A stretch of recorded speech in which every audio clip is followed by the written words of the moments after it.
Good afternoon, ma'am. My first question is, what are the major problems, issues, challenges you have encountered or experienced in your field? Mga challenges Yes, ma'am. sa akong field. Kana magudlo kang Tulo ka challenges. One, students behavior, tapos kanang ilang attitude, tapos pag yun, ila pag yung ability to analyze, understand the lesson,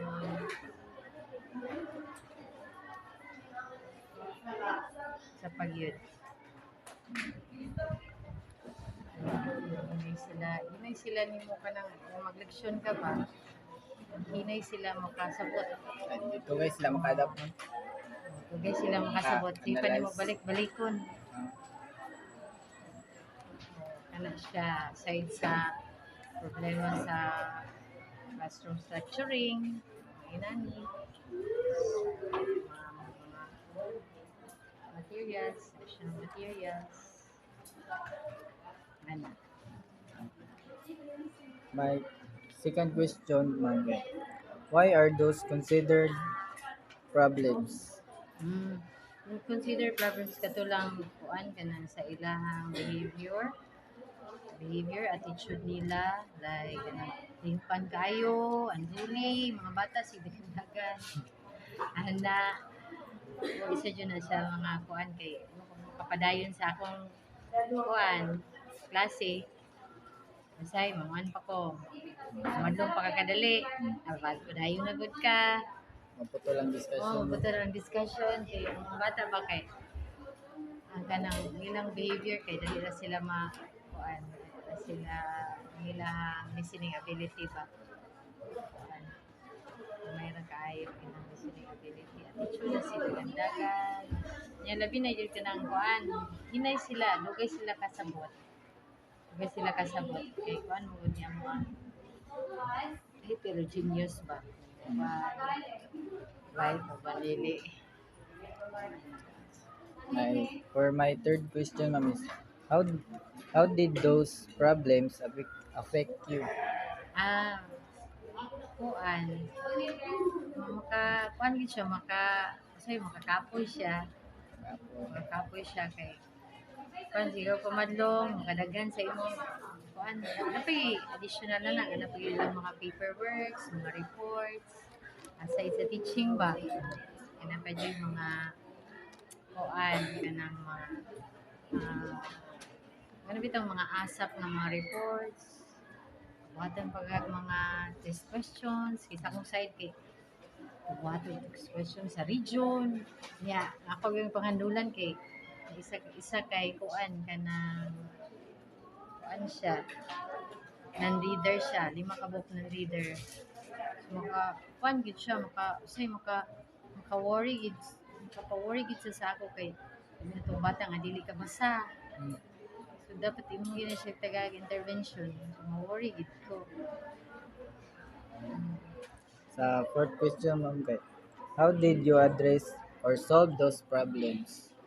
Ah, kuan kanang adapt lang siya. Di lang gyud nako ano bitaw. Tagdan.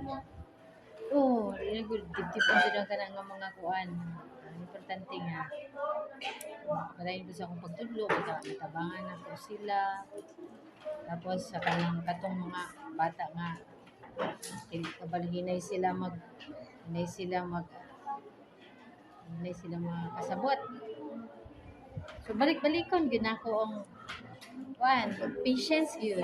Patience. Nang ano, kuan gyud kag patience kay kung dili ka magpasensya kay mga kuanan mo gyud nimo.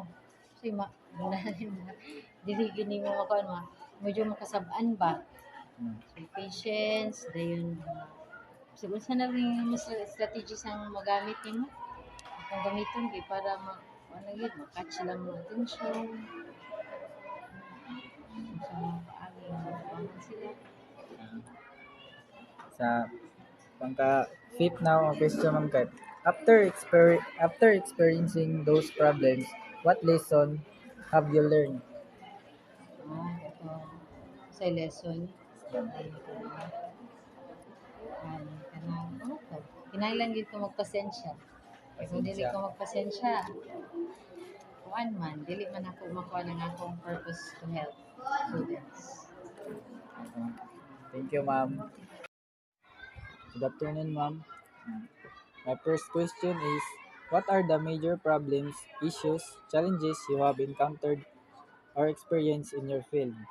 So, okay, as a Filipino teacher man no, in your field, so as a Filipino teacher, challenges I think main challenges yun diri sa amoa is too much students in one classroom.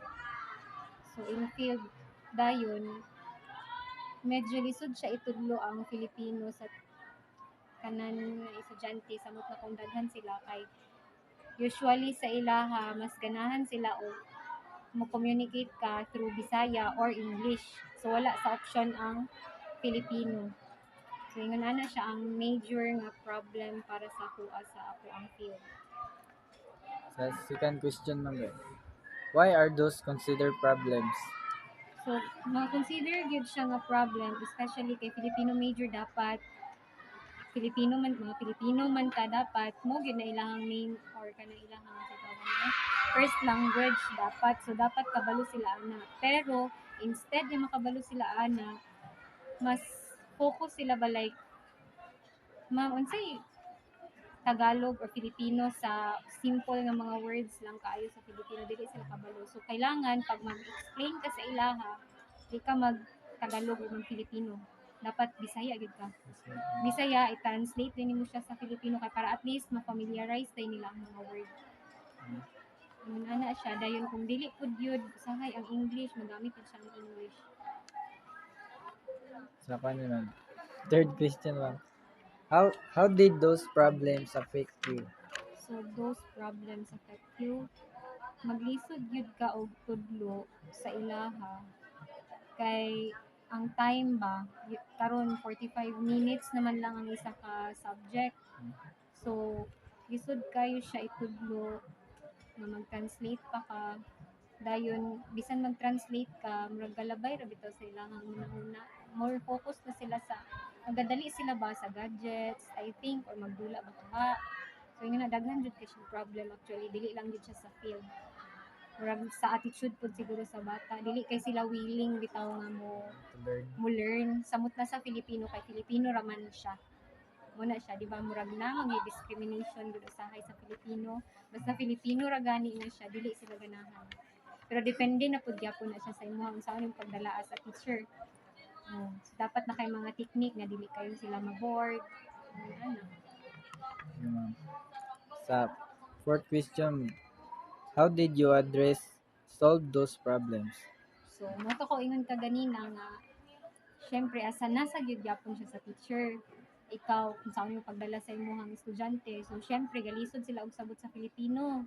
Kinahanglan mangita gyud kag way nga at least na sila yung mga word at least one day na sila bag-o nga word sa Filipino nga ingon ana dili mama mapagtanto ma'am ingon ana di pasabot katoto mama ingon ani di pasabot ana ma'am at least sa isa ka day gamiton nila na nga word sunod nila nga matagbuan na nga word kabalo na sila at least one day one word ana.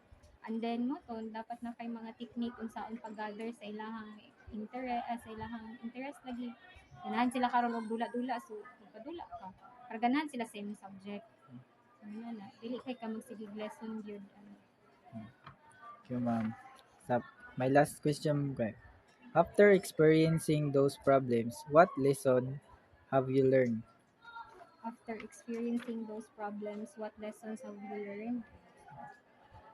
Nga kailangan gyud maging creative ka nga teacher and then dapat i-extend gyud mo imong patience and then dapat open gyud ka sa tanan dili ka nga traditional way nga kuan kung naay mga new nga mga innovations or kanang mga na-discover pwede naman siya i-try kay pwede man siya diri for example 5 ka section imong ginatudloan nga Filipino pwede siya effective sa isa ka section, pwede po dili sa uban. Ngun ana, so kinahanglan gyud ka mag-explore. Mm. Creative yun. Creative. Mm. Mara to, ma'am. Thank you, ma'am. Ang puno nga katubag